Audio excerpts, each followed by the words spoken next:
Olá pessoal, estamos no ar com você com o Dinheiro de Hoje, o seu programa sobre investimentos aqui nessa parceria entre a Com Dinheiro e a BBC News, para trazer para vocês as principais mentes do mercado, quem faz o mercado financeiro brasileiro acontecer, para um bate-papo leve, mas sempre com o intuito de tornar você um investidor melhor a cada dia, trazendo insights, conversando com gestores, participantes do mercado, empreendedores, pessoas que podem trazer ali complementos, ideias, para que te ajude a pensar seus investimentos de uma forma mais completa e, inclusive, pensar novas ideias, como acompanhar, como estruturar a sua visão sobre as companhias, sobre o mercado, sobre os negócios. E hoje nós vamos falar com o Ricardo Húngaro, que é sócio fundador da Futura Consultoria. Vamos falar um pouquinho sobre reestruturação de companhias, vamos olhar um pouquinho o que está por trás de um CNPJ.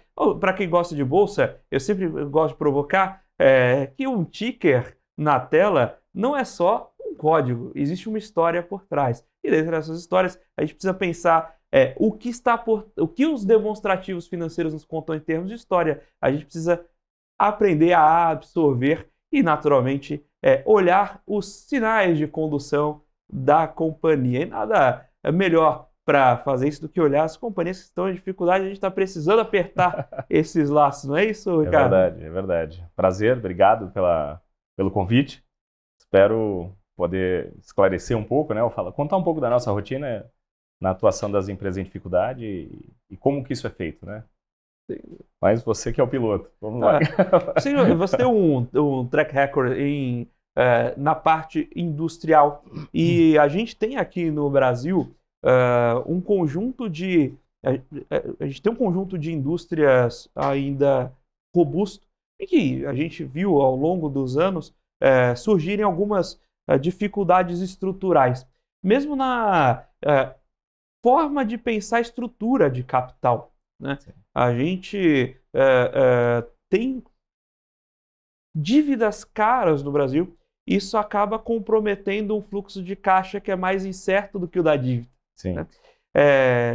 Quais foram os principais gatilhos que levaram as empresas? Você acompanha para uma dificuldade? O que foi o passo anterior à Futura entrar lá na companhia? Geralmente, a maior parte dos casos em que eu atuo são empresas que eram saudáveis, né? Em algum momento, ou por um investimento errado, ou muita gente acha que a empresa, para ter dificuldade, precisa cometer um grande erro, né? Às vezes não. Às vezes é só não fazer nada, né, que ela vai perdendo tração, né, e vai ficando para trás. Então, basicamente, a gente entra no momento em que a empresa tem um histórico de um passado glorioso, enfrenta dificuldades e é evidente que o dono, ou os donos, ou a diretoria, às vezes um pouco reticente a um processo de mudança, né, porque se eu construir assim e dei certo assim, né, é difícil mudar. Mas é evidente que contra fatos não tem argumentos, né? Então a gente procura sempre fazer um trabalho a quatro mãos, né? Não tem dono da verdade. O que a gente carrega é um pouco da experiência, das boas práticas, e a gente procura trabalhar isso a quatro mãos junto com a gestão atual, né? Então, identificar os problemas. Costumo dizer que os problemas geralmente não são desconhecidos, né? Eles são conhecidos na companhia. O que existe é a dificuldade em mudar o cenário, né? Então é pegar pela mão de fato e ajudar nessa construção. Basicamente, assim, tem várias situações. Eu já me deparei com empresas que fizeram investimentos, foi para uma estrutura predial muito grande, acabou descapitalizando, acabou enfrentando dificuldades de mercado que culminaram, né, num processo de recuperação judicial, enfim. Tem empresas que às vezes não têm uma estrutura de custo adequada, acabou tendo uma concorrência internacional que forçou o preço para baixo, não foi buscar eficiência e as dificuldades decorreram de um cenário como esse, né? Então, tem de tudo, né? Mas basicamente o trabalho é entender um pouco o cenário atual, qual a estrutura de capital necessária, quais as ações que a gente precisa tomar em relação a melhorias de performance para que a gente possa garantir que a empresa seja superavitária, né? Isso. Comentou bem que, às vezes, a empresa não cometeu um grande erro, simplesmente não fazer nada na própria estrutura de capital. Você tomou dívida na época que o Selic estava a 2. Você olhava a curva média, longa, batia 7. Aí, 2 anos depois está 14, você fez um planejamento em cima de um dado que não se comprovou. É verdade. Né? Só isso já pode machucar muito, né, a verdade. estrutura, o fluxo de caixa da companhia. É verdade. Né? Agora, quem busca vocês? Como vocês entram numa companhia? Porque tem inevitavelmente, como você comentou, o que me trouxe até aqui foi isso.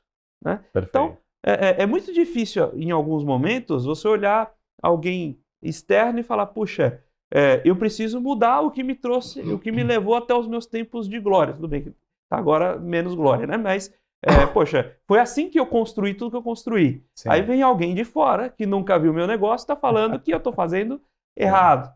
Como funciona esse relacionamento? Mas antes de entrar no relacionamento, como vocês chegam até as companhias? Geralmente, a nossa atuação está muito no middle. Né? Então, são empresas que faturam entre 3 e 10, 15 milhões de reais mês. Então, os bancos hoje têm uma atuação muito restrita, né, nesse tipo de mercado. Muito em função, o balanço às vezes não representa o resultado real da companhia. Tem várias nuances que os bancos têm um pouco de retração a esse mercado. Então, os fundos acabam atuando de uma forma muito intensa, né, nesse mercado. Então, geralmente, são os FDICs ou escritórios de advocacia que atuam, entendem que a empresa tem dificuldade, né, a gente guarda um bom relacionamento com boa parte dos FDICs e escritórios e eles que indicam, né, então falam, olha, estou percebendo que está existindo dificuldade, a mola motriz, né, para que haja de fato a entrada de uma consultoria, geralmente é a vinda do recurso, né, a empresa passa por dificuldade, precisa estruturar seu capital de giro, e os fundos que apoiam ou têm intenção de apoiar se sentem mais seguros fazendo isso, desde que haja, né, uma consultoria entendendo o movimento da companhia para que, de fato, esse recurso não se perca, né, no meio do caminho, ou não atinja o seu objetivo. Então, geralmente esse é o gancho que nos traz para dentro de uma companhia, né? E quando você vai até a companhia, como é que... numa oportunidade em uma empresa em turnaround, né? E aí tinha troca de gestão. Claramente, quem era da antiga gestão deixava ali umas casquinhas de banana para quem estava chegando. Ao mesmo tempo, o erro vinha dos dois lados, tá? Porque aí também quem estava vindo da nova gestão escutava muito pouco do que a história de quem estava lá tinha para contar. E acabavam criando os dois mundos e a otimização desse fluxo de informações não acontecia. Sim. Como é que é a entrada na operação dessas companhias? Criar, primeiro, a confiança entre as partes e, segundo, um trabalho em conjunto que faça as coisas duras que precisam ser feitas, mas preserve os pontos positivos que também estão ali na companhia. Porque se a empresa não tivesse pontos positivos, não teria nem o que salvar. Né? Exatamente. Eu costumo dizer que contra fatos não tem argumentos. Né? Então, é evidente que se a empresa está de pé há 20, 30, 40 anos, tem uma história e, eventualmente, ou sistematicamente, muito mais acertos do que erros. Né? Então, existe o cuidado, sim, de entender, né? A gente divide o trabalho em 3 fases. O primeiro é o diagnóstico, né? Então, o que está bom e o que está ruim. O que está bom, vamos continuar fazendo. O que está ruim, nós precisamos mudar. O como mudar é um trabalho feito a 4 mãos, né? Eu costumo dizer que a dificuldade não está no trabalho. A dificuldade está nas pessoas, né? E para você conseguir mudar um processo, você precisa estabelecer uma relação de confiança com as pessoas. E a relação de confiança só se dá com presença, né? Então, a gente não acredita nesse trabalho como atacado, né? É varejo, é um por um, é pegar na mão, olhar no olho, de fato, apresentar um plano que tenha sustentação, né? Que a gente tenha respostas aos questionamentos, que são muitos, de fato, com que a gente possa se movimentar em grupo, né? Então, a gente dificilmente chega num lugar determinando o que precisa ser feito. Pelo contrário, a gente entende o cenário, evidente que a primeira preocupação é onde está sangrando, né? Que é o financeiro. Então, vamos entender se a companhia gera caixa, se ela consome caixa, se a geração ela não é suficiente para o tamanho do endividamento, o problema é alongar a dívida. Então, esse primeiro diagnóstico ali para a gente tomar o termômetro, ele já é feito a 4 mãos. Isso já é um primeiro processo de conquista de confiança, né? Vamos entender juntos o que está acontecendo, né? E a partir daí a gente começa a envolver as áreas, né? Eu costumo dizer que toda companhia tem um tripé, a área produtiva, a área financeira e a área comercial. Se a gente não andar junto, não vai funcionar. Então, quem são os players, né? Quem são os coordenadores ou diretores de cada área? Como é que essas áreas funcionam, né? Elas têm integração, porque eu costumo dizer que a gente não manda no vento, mas a gente vai ajustando a vela, né? Então, às vezes o mercado é feito um planejamento para uma venda X, essa venda não está acontecendo por circunstâncias outras, e como é que a gente se molda em relação a isso? Então, nós precisamos ter velocidade na tomada de ação. Especialmente para uma empresa que tem escassez de recursos, né? Então, isso é muito limitado. Então, basicamente, o que a gente cria são dispositivos, né, ou mecanismos para que a gente consiga ter uma atuação mais rápida e muito integrada entre as equipes. Como fazer isso? Com presença, né? Presença e estabelecendo a relação de confiança. Costumo dizer que quando a gente está jogando bola, né, a gente às vezes corre o campo inteiro, e o cara não vira para o outro e fala assim, por favor, me passa a bola. Às vezes as coisas se acaloram e é natural. Mas a gente precisa tocar isso de uma forma muito profissional, né? Nada é pessoal dentro da empresa. Então, acho que esse é primeira coisa que a gente acaba quebrando, nada é pessoal. As coisas aqui são profissionais. Então, até mesmo para que haja integração entre equipe. Uma empresa que já vem em dificuldade, geralmente tem uma equipe um pouco desgastada, um pouco desacreditada, as pessoas mesmo têm dúvida, né? Então, eu acho que é reconquista da confiança e estabelecer um processo que tenha racionalidade, que as pessoas confiem e acreditem. Eu acho que esse é o primeiro passo para que as coisas comecem a virar para um cenário positivo, né? E quanto tempo, mais ou menos, leva esse processo? Tanto de onboarding, mas mesmo da construção e o fade-out dessa consultoria como um todo? Olha, varia um pouco, depende do nível e qualidade das informações, né? Tem empresa que a gente chega e às vezes não tem um sistema integrado, funciona de forma adequada, e a gente tem que buscar as informações quase que nota a nota. Esse é um trabalho que o diagnóstico demora um pouco mais, mas a gente é muito cauteloso no diagnóstico, porque assim como na medicina, se você tem um diagnóstico errado, muito provavelmente você vai dar o remédio errado, né? Então, a gente procura fazer um diagnóstico muito bem aderente para que o remédio seja adequado, né? Então, esse é o primeiro ponto. Então, a questão do tempo ele é muito sensível em função da qualidade da informação, né? E quantas pessoas do time estão dispostas. Tem lugares que a gente chega, o time está quase que esperando alguém que vai pegar pela mão e vai fazer acontecer junto. E isso é muito legal. Quando a gente encontra essa conjuntura, as coisas acontecem muito rapidamente. E o contrário também é verdadeiro. A gente chega, às vezes, num time que já saíram várias pessoas, já passaram várias pessoas, então o pessoal já entra falando assim, puta, quanto tempo esses caras vão ficar? Já tem uma aposta rolando ali. Então, e infelizmente faz parte do mercado. Isso tem muita gente também atuando como consultoria só com olhar financeiro, né? Eu costumo dizer que o financeiro não gera recurso, ele só administra. Então, a gente está falando da indústria, mas eu acho que é aplicável a qualquer outra área. Mas a indústria, especificamente, se você não produz bem, não compra bem, não vende bem, o financeiro não faz milagre, né? Então, acho que a gente tem um olhar 360, né? Então, quais são os nossos gargalos dentro da indústria, o que a gente precisa fazer para destravar isso, quais são as oportunidades que a gente tem no comercial, entender o custo de cada produto é muito importante, né? Para que a gente possa orientar um trabalho, não adianta às vezes fazer força para vender um produto que tem uma margem deficitária. Então, ou seja, tem uma análise um pouco mais ampla, mas geralmente é um trabalho descentralizado com as áreas e a gente centraliza para a tomada de decisão, né? Você comentou bem, não adianta se você compra um produto, se você vende um produto que vale menos do que a soma das partes, não existe financeiro que faça parar de pé. Não tem milagre, né? Não tem. Agora você comentou bastante de presença, Sim. De estar ali, se fazer presente na companhia. Como é que você busca recursos, assim, cabeças pensantes para entrarem nessa operação? Onde você vai buscar esses parceiros? Se você leva a gente sua para colocar dentro da operação, se eventualmente você apoia em hunting para ocupar algumas posições internas, como é que é essa ponte para construção de gente ali dentro para ajudar a tocar essa estrutura? Olha, eu tive a felicidade de trabalhar em algumas empresas, naturalmente, antes de montar a consultoria, de pessoas que me ajudaram muito nos processos de estruturação que eu passei. Então, eu trabalhei em empresas familiares, né, empresas que passaram por processos de estruturação e eu pude participar ativamente disso. Então, tive essa felicidade. Eu costumo dizer que o profissional, um bom profissional de fábrica, ele geralmente está escondido dentro de uma fábrica.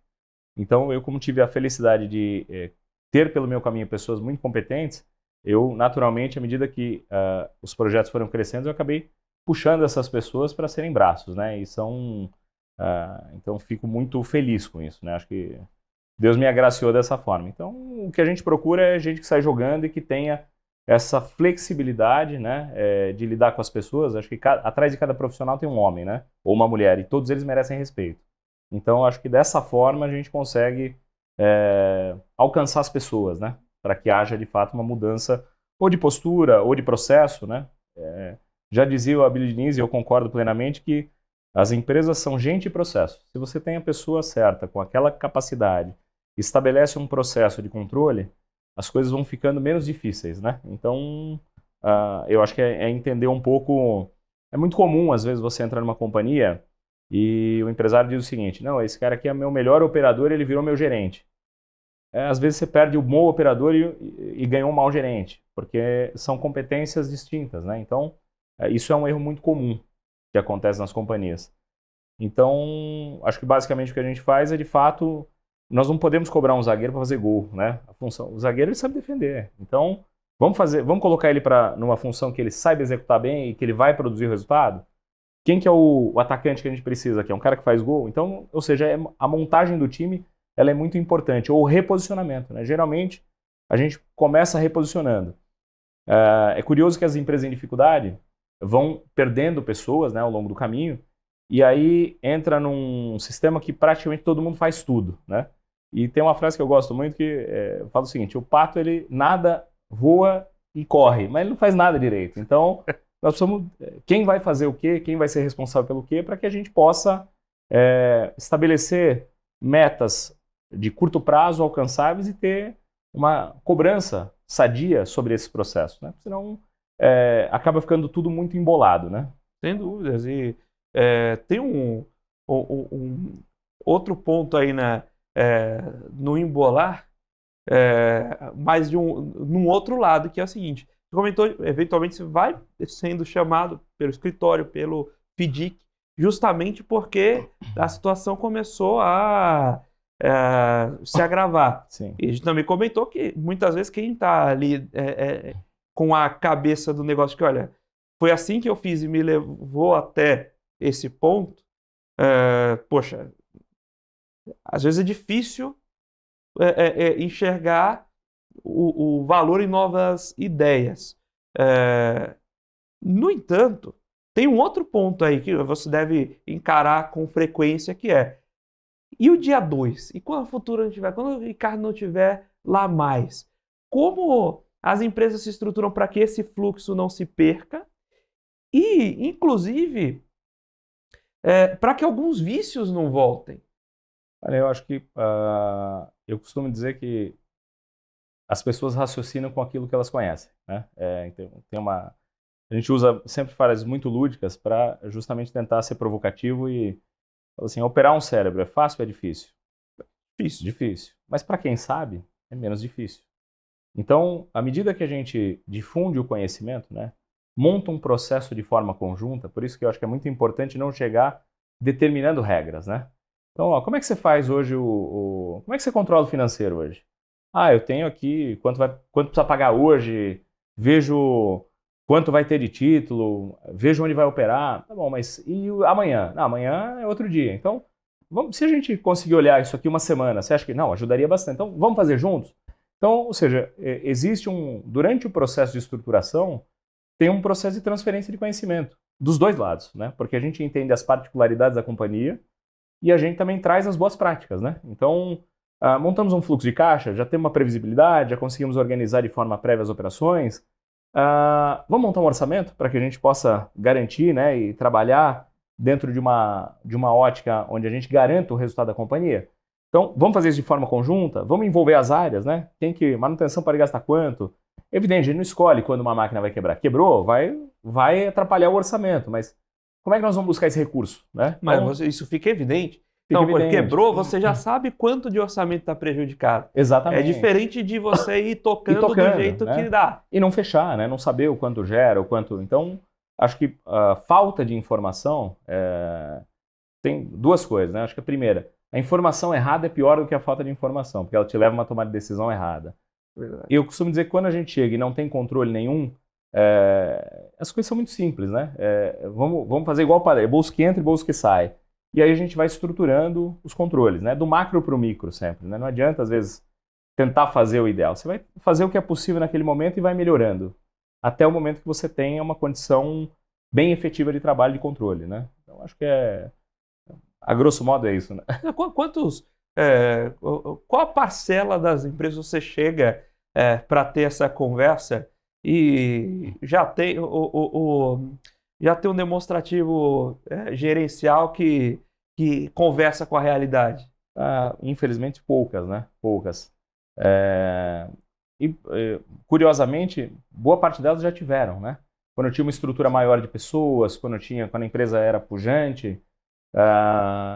Então, o que eu aprendi ao longo de todos esses anos aí,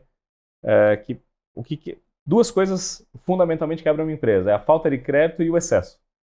Então, a falta evidente, né, ele não consegue performar aquilo que ele tem, e o excesso também, porque tudo corre muito solto, né? Você não busca as eficiências, você não busca as melhorias, e a hora que esse crédito é cortado, você se depara com um problema. Então, eu acho que o crédito ele tem que ser medido, né? E ele tem que ser muito bem tocado, porque no Brasil o dinheiro é caro, né? Nós temos linhas de difícil acesso e linhas caras, então... E o dinheiro não aceita desaforo, né? Então, se a gente não tocar isso com muita responsabilidade, né? Nada é garantia de certeza, né? Mas eu acho que a gente empenha os melhores esforços para que haja de fato a recuperação, né? E aí, o quanto de crédito você pode absorver também está relacionado com quanto oscila a sua disponibilidade operacional, né? Quanto oscila a disponibilidade operacional, quanto de margem você tem em cada produto, né? Às vezes você tem um mix de produtos deficitários, produtos superavitários. Você precisa compor um mix, né? Não adianta falar, não, então vamos... Nunca a solução é cortar, a solução é o que nós podemos fazer, de que forma que a gente pode acomodar isso, né? Qual é o critério utilizado para o custeio desses produtos, né? Para que a gente possa ir ajustando a realidade da companhia, né? Então, basicamente é isso, né? Acho que você traz um ponto importante aí também, que quando a empresa vai reduzindo, um downsizing não organizado, geralmente faz com que você tenha déficit faltando gente, não com gente demais. É verdade. E aí você não... E aí, às vezes é difícil você ir encaixando isso. Às vezes...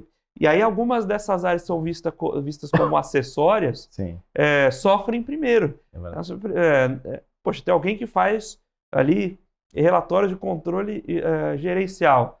Mas vamos tirar esse sujeito que ele não está vendendo. Tá, mas aí como é que você vai fazer o resto da gestão da companhia? Agora você não enxerga mais, vai pilotar o barco sem a bússola. É verdade. Aí que você vai bater mesmo, né? Eu acho que são situações que vão favorecendo para uma deterioração do cenário, né? Então, a empresa entrou em dificuldade, quanto ganham os chefes, né? Então, vamos cortar as chefias aqui e subir os encarregados ou eventualmente os coordenadores, né? Então, acho que as coisas precisam ser feitas com muito critério, né?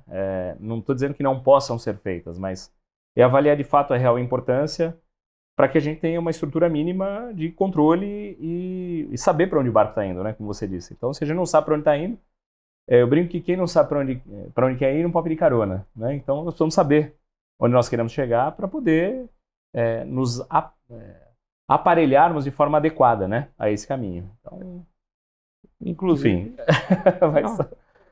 Enfim, não sei se estou me prolongando, né? Eu estou conseguindo ser claro em relação às tratativas, mas é um pouco do nosso dia a dia, né? Não, sem dúvidas. E quando você comentou justamente que o financeiro não faz milagre. Sim. Você precisa de uma operação que ela gere resultado por si.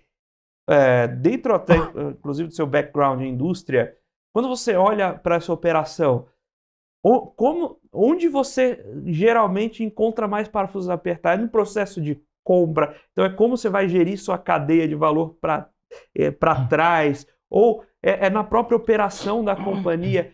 Onde ficam esses pontos que a gente consegue identificar mais? Claro, cada caso é um caso, como você já disse, tem as suas particularidades. Sim. Mas olhando para o nosso cenário de Brasil, né? A gente tem, inclusive falando em Brasil, obviamente, a logística, tem uma série de coisas que são os Brasil meio generalizados, mas eu queria beber um pouco da sua experiência da própria operação. Quando você chega ali, onde você encontra esses parafusos para apertar, né? E aí também, como funciona, inclusive, essa condução com parceiros externos. Porque melhorar o fluxo de compra, às vezes, é conversar com o fornecedor. Sim. Né? Às vezes está todo mundo se prejudicando em conjunto. Né? Eu peço mais prazo para o fornecedor, aí ele me cobra mais caro. Eu não precisava de mais prazo, era uma questão de alinhar lotes menores para ter um fluxo mais casado. Sim. Como é que você vai costurando esses pontos e onde você vai encontrando esses pontos de maior ganho de eficiência?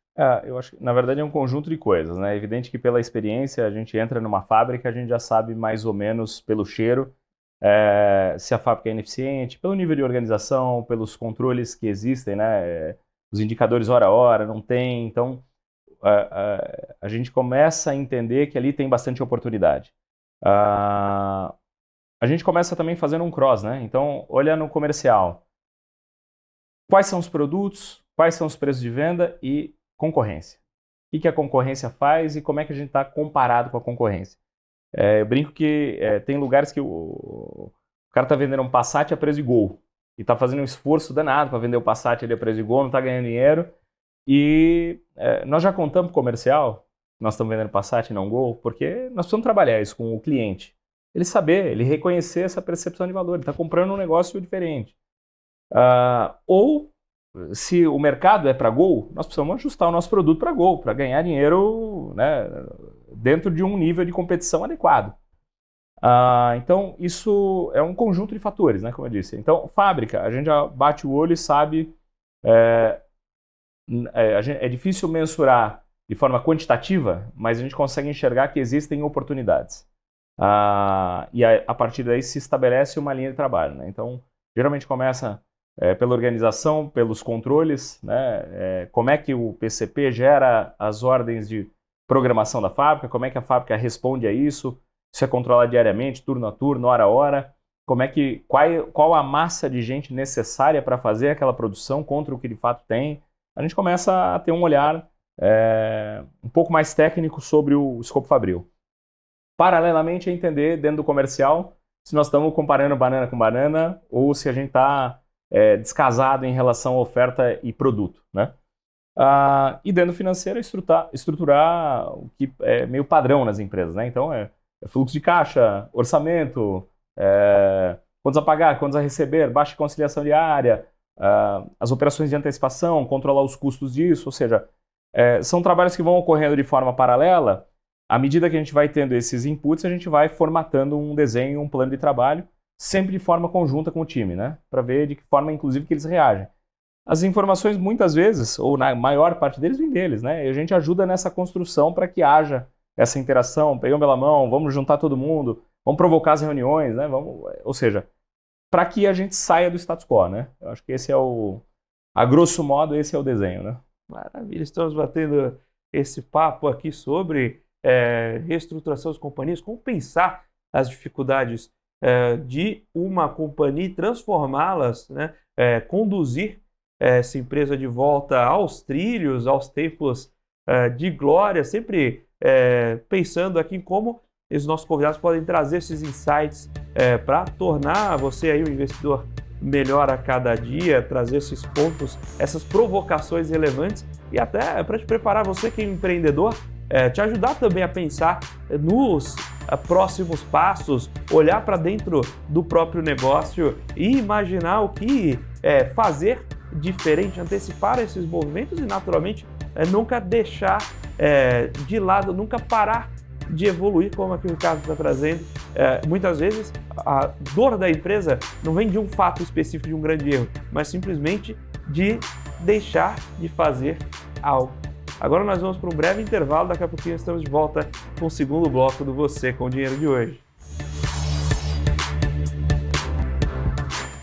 Olá pessoal, estamos de volta aqui para o segundo bloco do Você com Dinheiro de hoje, batendo papo com o Ricardo Húngaro, que é sócio fundador da Futura Consultoria, falando um pouco sobre como funciona ali por dentro a recuperação de uma companhia de dificuldade, pensando em quais são os pontos de dor e como quebrar um pouco esses gargalos, tentar desenvolver alguns pontos que ficam travados nesse próprio downsizing forçado de uma companhia que entra nas dificuldades, inclusive o que leva a companhia a essa dificuldade, que muitas vezes não é um ponto, não é um erro pontual, não foi uma tomada de decisão errada, mas simplesmente o fluxo natural das coisas sem uma reação. E agora, nesse segundo bloco, queria puxar um pouco de cenário. A gente tem visto um número recorde de recuperações judiciais, né? A recuperação judicial tem sido apresentada muitas vezes como a bala de prata, aquela que resolve tudo e o sócio sai ileso do outro lado. E o que a gente, às vezes, conversando, inclusive com o pessoal de crédito aqui, fala, olha, muitas vezes o credor vê isso não com muito bons olhos, né? Está indo para a mesa de negociação, trazendo a faca no pescoço. A gente pode sair dessa mesa, mas você não volta mais. Sim. Então, a história de que o empreendedor sai da recuperação judicial sem cicatrizes não é bem verdade. Eu queria que você, olhando para essas empresas que passaram por dificuldade, eventualmente optaram por uma recuperação judicial ou não, compartilhasse um pouco aqui com a gente de quando... Bom, primeiro, se é verdade essa história da bala de prata, mas, sobretudo, as consequências, né, para todo o ecossistema, tanto para a empresa que sobrevive, quanto o empresário que sai do outro lado, a relação com os credores, e quando a recuperação deve sim ser utilizada, mas quando não também. Então, quando não é esse o melhor caminho. Olha, acho que o instrumento da recuperação judicial ele se tornou um remédio amplamente utilizado, né? E eu particularmente acho que é um remédio muito amargo, né? Ele tem a sua eficácia, mas de uma forma muito direcionada. Eu acho que é última medida, né? Eu acho que sempre quando a gente procura trabalhar com transparência, então montamos um desenho, a operação gera isso de caixa, existe um endividamento cujas parcelas são maiores do que a geração. Eu acho que a gente tem que esgotar as possibilidades, né? Então, junto a essa base de credores, e falando uma linguagem muito simplista, né? Se a gente mata a galinha, a gente fica sem ovo. Então, é mais fácil todo mundo entender que parte do ovo de que forma que ele pode se alimentar, para que a gente ajude, né, a galinha a pôr mais ovos, né? No fim das contas, para que todos os credores que têm interesse, né, na continuidade do negócio, sem naturalmente tomar um deságio, né, ou ficar com aquele gosto amargo, porque crédito é confiança, né? Então, quando você entra com uma recuperação judicial, você acaba gerando uma cisão ali na relação de confiança, especialmente quando isso não é trabalhado de forma objetiva ou transparente, né? Então, eu particularmente evito a recuperação judicial ao máximo. Eu acho que ela é um remédio, infelizmente, hoje tem sido muito difundido, né? Todo mundo gosta de atalho, né? E o discurso da recuperação é muito sedutor, né? Você virar para o empresário e falar, olha, você vai ter um deságio aqui de X% da sua dívida, 50%, 60%, 70%, 90%, você vai ficar livre disso de uma forma legal, é muito sedutor, né? Mas ele não resolve o problema. Se a empresa ela é deficitária e ela gerou prejuízos que culminaram nessa dívida, se você não muda a receita, você não muda o bolo. Então, a gente precisa mudar primeiro a estrutura operacional para fazer com que ela não seja deficitária, né? E, paralelamente, ajustar a questão das dívidas, né? Então, se a recuperação... E eu acho que tem outros mecanismos, né? A recuperação extrajudicial, mesmo a mediação judicial, né? A alteração da lei ali na pandemia deu essa amplitude, né? Então, às vezes você tem... Não é toda a sua base de credor que está estressado, né? Que existe uma relação, então você pode mediar isso. Então, tem outros remédios, né? Eu, particularmente, não gosto, né, dessa solução imediatista, né? E virou febre, de fato, né? Muita gente vende isso como solução. Infelizmente, muitos empresários caem nessa armadilha, né? Assim por dizer, de entender que esse único instrumento vai resolver o problema da companhia. Eu acho que não é isso de forma absoluta. Eu não sei se pude me expressar, mas essa é a minha opinião para quem está vivendo lá de dentro, né? Sem dúvida. E o empresário sai do outro lado? Como é que é a relação dele com o mercado depois de ter passado por uma RJ? A RJ é sempre um remédio amargo, né? Ela deixa muitas cicatrizes, como você disse. Então, negociar, né, o pós, o day after, com um fornecedor que você acabou de pleitear um deságio é uma situação embaraçosa, né? Então, geralmente, o que se tem é buscar novas alternativas ou buscar um meio para que haja, né, uma estruturação diferente dentro da própria recuperação. Como, por exemplo, o credor parceiro, onde ele sofre um deságio menor, né? Então, tem formas de aprovação de plano que elas levam em consideração uma atenuação da dor do outro lado, né? De quem fornece, de quem cedeu o crédito e por fim, não quer se ver ali com um prejuízo decorrente de uma relação de confiança que ora existiu, né? Sem dúvida. Eu acho que toda essa história que você está trazendo aqui, viu, Ricardo, é muito importante para que não se caia também no canto da sereia. Sim. Né? O discurso é muito sedutor. O discurso é sedutor e muitas vezes o discurso tem um viés, né? Sim.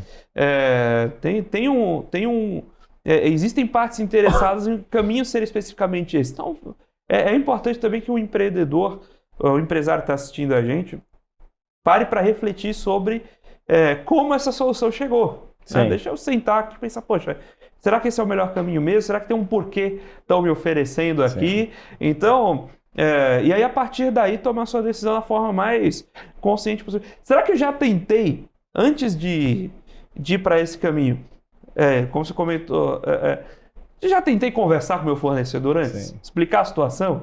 Falar, olha, antes de chamar ali todo mundo para a mesa de uma forma judicialmente estruturada, tenho dívida com o banco? Conversa com o banco. Olha, será que eu consigo melhorar esse fluxo?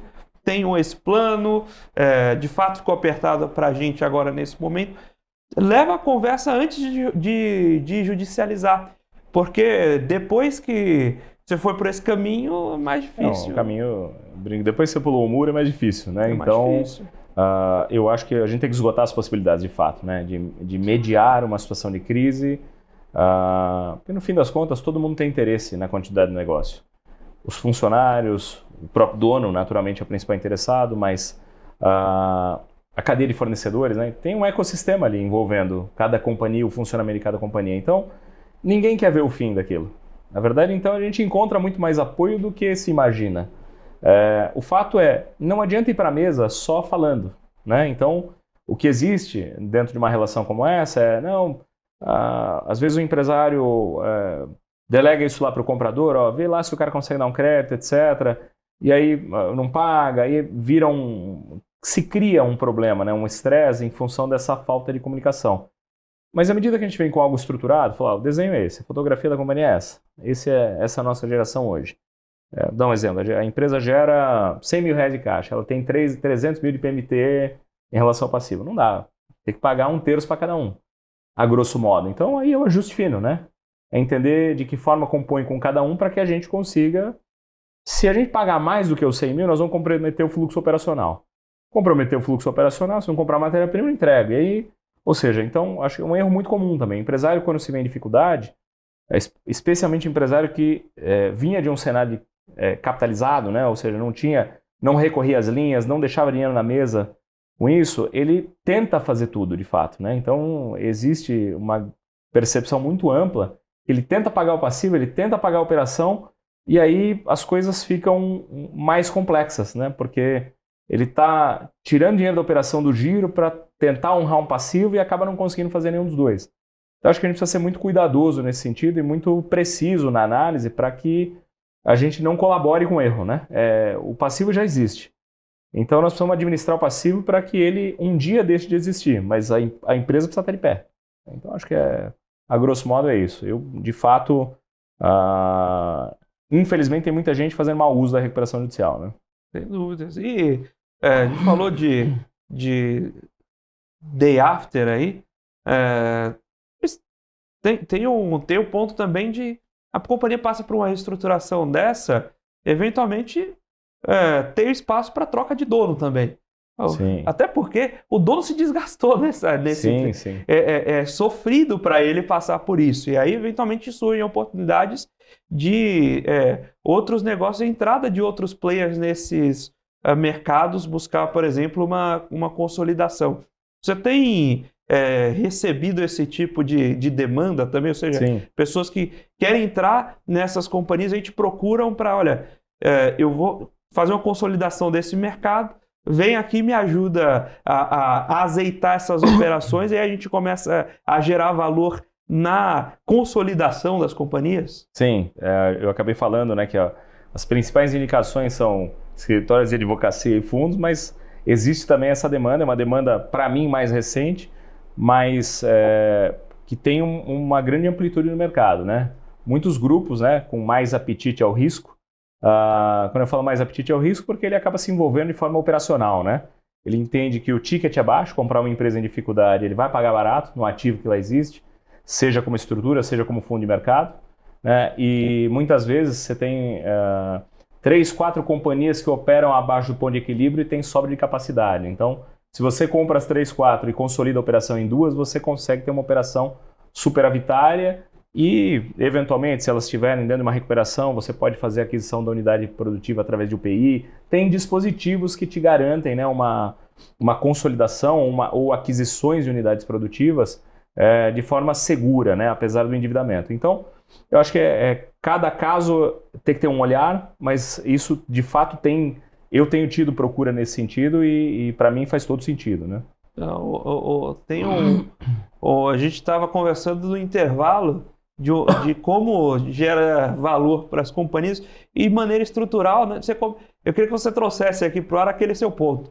Existem 2 grandes jeitos de gerar valor, né?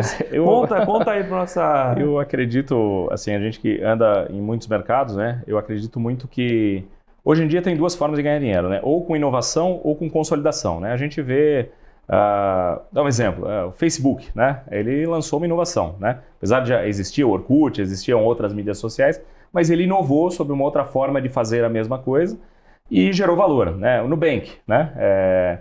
Foi o primeiro banco digital, foi uma inovação, né? O primeiro não, mas foi um dos primeiros e teve uma maior geração de valor dentro da sua narrativa e da sua operacionalização. O banco original também foi criado quase que à mesma época, tem um valor de mercado muito diferente do que o Nubank. Então, eu costumo dizer que essas são inovações, né? E outra forma são consolidações, né? Você vê em vários mercados, eu acho que talvez o que seja mais difundido e mais popular, né? O Carrefour comprou o Atacadão, o Extra comprou o Açaí, então, ou seja, como é que eu ganho musculatura, né? Para ganhar força de negociação, para oferecer o melhor preço, para poder ter briga e poder melhorar minha margem. Então, isso acontece nas empresas de telecom, acontece, né, a gente comentou o caso da Intelbras, ou seja, então eu acredito nesses 2 formatos. Então, consolidação e inovação, né? Eu acho que isso sob a minha ótica particular, eu acho que é o que faz sentido hoje para aumentar a sua geração. Sem dúvida. E, esse é um ponto que eu acho assim, fantástico. E a gente sempre conversa aqui com o pessoal de capital de risco, né? Venture Capital, Private Equity, e Private Equity começa nesses movimentos de consolidação, otimização de estrutura de capital de diversas formas, e acabou, por N circunstâncias, aqui no Brasil especialmente, indo por outro caminho. Assim, a gente tem um caso emblemático, né, da antiga Anhanguera em termos de consolidação do setor de educação. Sim. Que foi ali Private Equity by the book mesmo. Mas a gente tem vários casos recentes de Private Equity que a ideia foi, não, vou comprar essa empresa, colocar um monte de dinheiro para ela expandir, Sim. vai colocar loja em todo canto, Sim. né? Mega lojas, assim, e aí depois a empresa vale 10% do que o Private Equity pagou, assim, entendeu? Por quê? Eu acho que é muito isso que você comentou. As coisas são mais simples do que parecem, o que não quer dizer que é fácil de executar. Sim. Mas o mote é relativamente simples. Ou você gera valor com inovação, o que existe um risco imenso, porque P&D na maior parte das vezes, aqui entre aspas, né, dinheiro jogado fora, porque boa parte das inovações elas não vão ao mercado. Sim. Então tem um risco imenso aí na operação, ou consolidação para você conseguir botar ponto ótimo em vários pontos dessa cadeia. E aí os private equity miraram demais naquele crescimento pelo crescimento, né?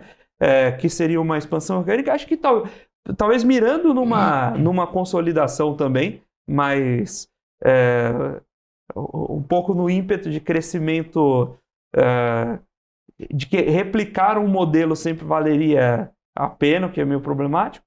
Mas acho que está na hora de voltar esse mercado para olhar um pouco para essa consolidação e ganhar nas linhas que se conhece. Ter um crédito na média mais barato, ter uma força de negociação com o fornecedor, você consegue comprar um lote ótimo,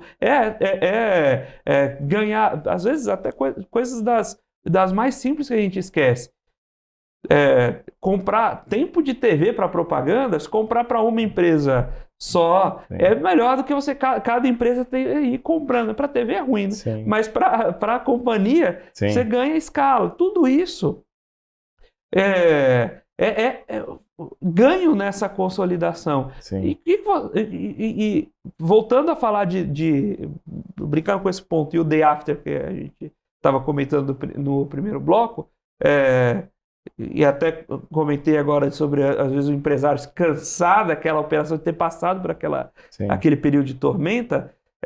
Acontece também olha, se entrar na companhia, especialmente quando vem de dívida, né? FDIC, os próprios escritórios de advocacia, fez o trabalho, aí no dia 2 buscar um novo dono? Acho que são várias as situações, né? A empresa, naturalmente, toda empresa de dificuldade carece de recursos, né? Então, à medida que a gente entra na companhia, entende um pouco o perfil do dono, vai trabalhando um pouco, entende se ele tem, se seria um problema para ele ter um sócio, ainda que seja um sócio investidor, né? E de que forma que a gente pode trabalhar isso, né? Tem alguns fundos ou alguns players, né, que gostam desse tipo de aproximação, de estar junto, estar dentro de uma companhia, entender as coisas acontecendo. Então, acho que se não tiver aversão, né, porque às vezes o cara vem de um passado onde teve um sócio, a relação foi muito ruim, foi muito desgastante, ele acabou deixando dinheiro na mesa para poder ficar com a operação, então ele tem aversão a esse tipo de relação. Mas quando não é o caso, eu acho que é uma opção que pode ser bem trabalhada, acaba sendo um dinheiro barato, né? E eu acho que sempre duas cabeças pensam melhor do que uma. Então, toda unanimidade é burra, né? Eu acho que eu nunca cresci com quem concordou comigo, é sempre com quem discordou. Então, eu acho que esse tipo de maturidade dentro das empresas é muito importante, né? Então, quando saber ouvir um outro ponto de vista e tentar raciocinar para que a gente abra a nossa cabeça e consiga enxergar coisas que a gente não enxergou, né? E dessa forma a gente vai construindo soluções, né? Então, eu penso que se não há essa aversão por um histórico, é sempre uma boa opção. Mas uma coisa é você trazer, mas aí eu vou trazer aqui o contraponto, né? Uma coisa é você trazer um sócio minoritário, outra coisa é você eventualmente trazer um controlador, né? Sim. Você ser funcionário da empresa que você era dono eu acho que, mas como você disse, cada um tem, às vezes o cara vem, né, o empresário vem de uma carga muito grande, né? Então ele de fato, ele fala assim, poxa, se tiver alguém que eu entenda que tenha competência para tocar esse negócio para frente, eu consiga ficar numa posição menos exposta, né, de menos exposição, funciona também. Então isso é muito particular, né, um pouco de cada um. Mas eu entendo que são soluções. E até momento da vida, né? Momento da vida. Às vezes você não quer ser a pessoa que quando o caixa estiver negativo, vão te ligar. Sim. Sempre quer estar lá, chega sexta-feira, pegando sua família para a praia, pensando em encarar o trânsito da Imigrantes, aí alguém te liga e fala, mas faltou dinheiro aqui. Sim. Isso é emocionalmente desgastante. Às vezes chega um ponto que você simplesmente... Você gosta da empresa, você quer trabalhar, você quer estar ali, naquela operação, mas você não quer ter esse tipo de desgaste, né? Sim, sim. Acho que falar com um dono e pedir dinheiro para o dono é sempre complicado, né? Pedir para um acionista o recurso é sempre complicado. Então, a ideia é sempre trabalhar com que a companhia tenha, né, um ponto ótimo de caixa para absorver essas variações, né, de necessidades. Agora é evidente que a gente brinca também, a gente não dorme brasileiro e acorda suíço, né? Tem um caminho para isso. Então, quando a gente entra numa empresa que tem muitos problemas, eu costumo dizer que é o seguinte: primeiro você precisa parar de gerar. E a gente vai corrigindo como dá na linha do tempo. Na linha do tempo nós vamos chegar num ponto ótimo. Mas parou de gerar e começou a corrigir, inevitavelmente a gente vai ter sucesso. Agora, se a gente continua criando e vai corrigindo, é um caminho sem fim, né? Porque você não alcança, né? Tem um ponto também de ir separando pessoas físicas e jurídicas e criando essa distinção. Acontece ainda de você chegar numa empresa e ter a empresa ter sido financiada de alguma forma com crédito na pessoa física do dono? Tem isso ainda, né? Tem, infelizmente. Ou eu tô antigo demais? Não, tem, eu acho que é natural, né? Vamos pensar o médio, pequeno empresário que acaba fazendo sua vida com a empresa. Eu acho que fica um sentimento de, olha, tudo que eu construí disso. Então agora que a empresa precisando é minha obrigação, né? Aportar a empresa ou me desfazer de bens. E eu não estou dizendo que isso é errado, eu acho que é certo, mas a forma de fazer que precisa ser adequada. Porque senão ele acaba comprometendo todo o patrimônio em prol de soluções que sejam de curtíssimo prazo, porque é como tratar uma doença grave com Tilenol. Você pode amenizar a dor, mas você não está resolvendo a causa. Então, eu só acho que para, né, abrir mão de um patrimônio construído, você precisa ter um plano mais amplo, né? Então ele precisa de fato atuar na causa raiz e nada é garantido, mas pelo menos ter a convicção que aquele plano vai ter sustentação, porque senão vira só o remédio, né? Infelizmente muitas vezes a gente vê um empresário que teve sucesso, conquistou patrimônio, arrolou esse patrimônio na empresa, a empresa está deficitária e ele também não tem, está tudo embolado, né? Então acho que esse é um cenário bastante delicado, né? Acho que você comentou anteriormente, antes de mais nada, você precisa parar de aumentar o buraco. Sim, vamos... Então, se você vende seu patrimônio pessoal para colocar numa empresa que continua deficitária, inevitavelmente você vai perder as duas coisas, a empresa e o patrimônio, né? Exatamente. E acho que a gente tem que tomar muito cuidado também, acho que isso é para o empresário, né? O empresário, geralmente, quando ele começa a ter sucesso, invariavelmente ele se cerca de pessoas que concordam com tudo. Então, acho que se aqui a gente pode colocar que é uma dica, eu acho que sempre desconfie de quem concorda, né? Porque eu acho que é sempre muito importante ter alguém com outro ponto de vista, né? Porque são alertas, né? Eu acho que quando você se cerca de pessoas que só batem palma para o que você está fazendo, a chance do erro, né?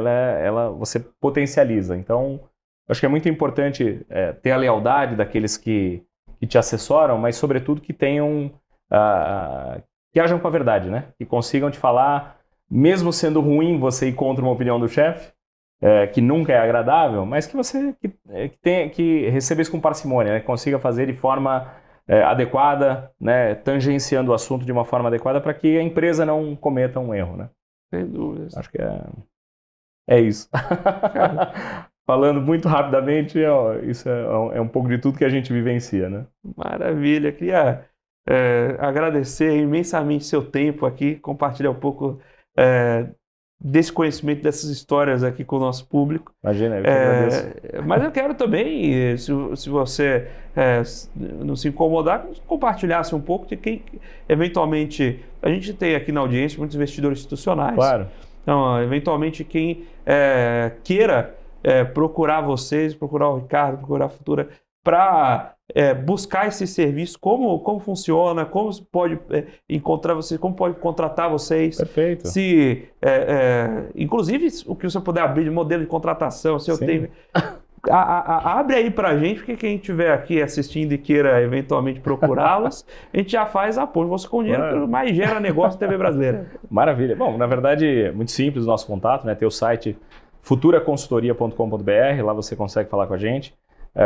Os modelos de contratação são muito diversificados, são os mais diversos, porque cada empresa tem uma particularidade e cada uma vive um momento, né? Então, tem empresas que a gente entra com um fixo muito pequeno e um variável maior, ou seja, é mais fácil dividir o bolo, né? Mas vamos fazer o bolo primeiro, então nós vamos ajudar nessa construção.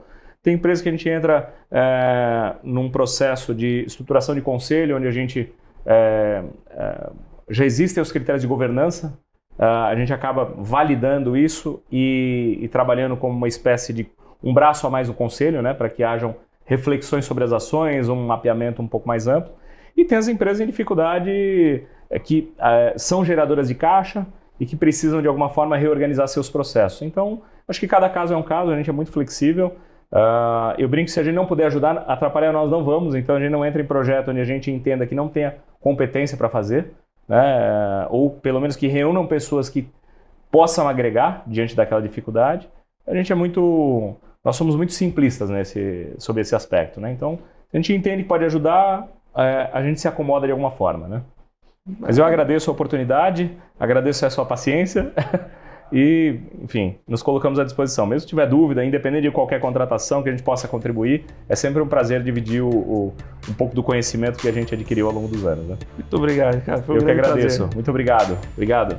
Muito obrigado, Ricardo. Muito obrigado à Futura também por ceder aqui a participação do Ricardo. Muito obrigado a você, telespectador aqui da BMC News, investidor e profissional de mercado, pela sua companhia, pela sua audiência. O Você com Dinheiro vai ao ar de segunda a sexta, sempre aqui no mesmo horário, para trazer para vocês as principais mentes do mercado brasileiro, para bater esse papo leve aqui conosco, mas com o intuito de tornar você um investidor melhor a cada dia. Se você quiser saber mais sobre a Com Dinheiro, como ela pode ajudar você ao seu negócio, aos seus investimentos, visite www.comdinheiro.com.br, manda lá também para a gente um e-mail em contato@comdinheiro.com.br, sua dúvida, sua sugestão, sua pergunta, seu feedback, quem você quer ver aqui no Você com Dinheiro conosco, inclusive um convite para o café que é sempre muito bem-vindo. O Você com Dinheiro de hoje vai ficando por aqui. Muito obrigado mais uma vez pela sua companhia, pela sua audiência e até a próxima.